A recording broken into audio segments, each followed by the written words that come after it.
अस्सलाम वालेकुम अज़ीज़ तलबा और तालबात, उम्मीद करती हूँ कि आप सब खैर वाफिज से होंगे। अज़ीज़ बच्चों, आज हम पढ़ेंगे बुर्ज हमा की तारीख़ी अहमियत। इसका पार्ट 1 हमने पढ़ा, आज पार्ट 2 पढ़ेंगे। तो मैंने आपको बोला कि बुर्ज हमा श्रीनगर से 20 किलोमीटर दूर शुमाल मशरक़ में वाक़ा है। ये जगह है, ये बालाई इलाका है, ऊंचाई पर आता है। यहाँ से जब ऊपर चढ़ते हैं, जहाँ हम जाते हैं, तो यहाँ से झील डल का नज़ारा दिखाई देता है। ये जगह कश्मीर की तारीख़ में बड़ी अहमियत रखती है। प्यारे बच्चों, इसके बारे में मैंने आपको जानकारी दी, थोड़ा बहुत से आगे पढ़ते हैं कि इस जगह पर जो आसार मिलते हैं उनसे हमें पता चलता है बच्चों कि यहाँ के जो लोग रहे हैं, जिस कदीम ज़माने के लोग यहाँ रहे हैं, उनकी ज़िंदगी कैसे गुजरती थी और वो किस तरह के घरों में रहते थे और इनके घरेलू सामान की चीज़ें कैसी थी, कैसी चीज़ें इस्तेमाल करते थे, कैसे बर्तन इस्तेमाल करते, कैसे बर्तनों में खाना खाते थे, तो कैसे घरों में रहते थे, क्या करते थे, इनके घरेलू सामान की चीज़ें कैसी थी। मैंने आपको बोला वो उससे पता चलता है। आसार कदीमा के इल्म ने इस कदीम बस्ती की तहज़ीब के बारे में हमें कुछ अहमियत मालूमात फराहम की है। बुर्ज हमा की ये कदीम तहज़ीब पत्थर के ज़माने की तहज़ीब तस्वर की जाती है। किस ज़माने की तहज़ीब? पत्थर के ज़माने की तहज़ीब तस्वर की जाती है। माहिरीन का कहना है कि इस तहज़ीब के 4 अदौरिया ज़माने मुतय्यन किए हैं।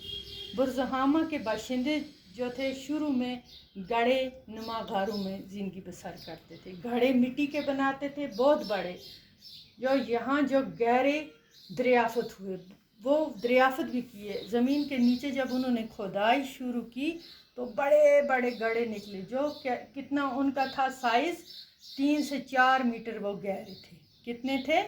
3 से 4 मीटर गहरे और 4 से 5 मीटर वो चौड़े थे ये गड्ढे। बच्चों, इन गड्ढों को नुकीले पत्थरों से खोदा गया था, खुदाई की गई थी।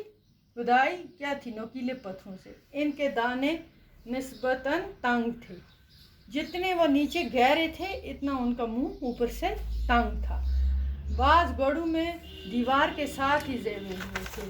वो गड्ढे कुछ ऐसे थे जो दीवार के साथ क्या बिल्कुल वो चिपटे हुए थे दीवारों के साथ, जिसके ज़रिए से लोग इनमें उतर कर जाते थे, नीचे जाते थे और दाने पर गुंबे गाड़ने के निशान पाए जाते हैं। लगता है कि बर्फ़ और बारिश में अंदाज़ा लगाते थे कि जब बर्फ़ गिरती थी, कश्मीर में शिद्दत की सर्दी होती थी, तो उस वक़्त ये बारिश और बर्फ़ से बचने के लिए क्या करते थे, इन गड्ढों में जाते थे। इनको महफूज रहने के लिए इन पर छतें भी बनाई गई थी, ऊपर छत रखी थी। ये छत बोझ पत्थर की होती थी।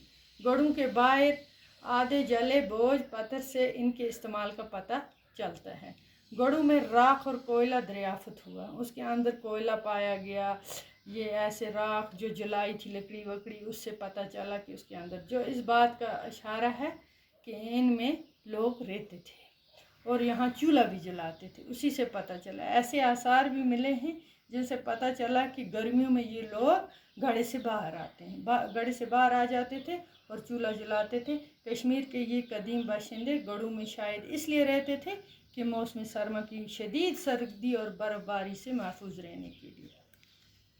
इब्तदाई दौर में ये लोग मिट्टी के बर्तनों का इस्तेमाल करते थे। यहाँ जो बर्तन दरियाफ़त हुए हैं वो बेडांग हैं, स्याह माइल रंग के। इन बर्तनों की माहिरीन सतह पर घास की बनी चटाइयों के निशानात हैं। हाथ से बनाए गए इन बर्तनों को सुखाने के लिए शायद चटाई पर रखा जाता था, चटाई पर रखते थे, उनके निशान मिले हैं। तो बच्चों, आज हमने पढ़ा बुर्ज हमा की तारीख़ी अहमियत के बारे में कि वो लोग कदीम ज़माने में किस तरह से ज़िंदगी बसर करते थे और किस तरह रहते थे, कैसे बर्तन इस्तेमाल करते थे खाने के लिए, और सर्दियों में बर्फ़ से बचने के लिए कैसी जगह बनाई थी उन्होंने। बड़े बड़े गारे उन्होंने बनाए थे, गड्ढे खोदे थे ज़मीन के अंदर, जो कितने मीटर थे? 3-4 मीटर गहरे थे और 4 से 5 मीटर चौड़े थे। तो बच्चों, आज हमने ये सबक पढ़ा, इंशाल्लाह उम्मीद है आपको समझ में आ गया होगा।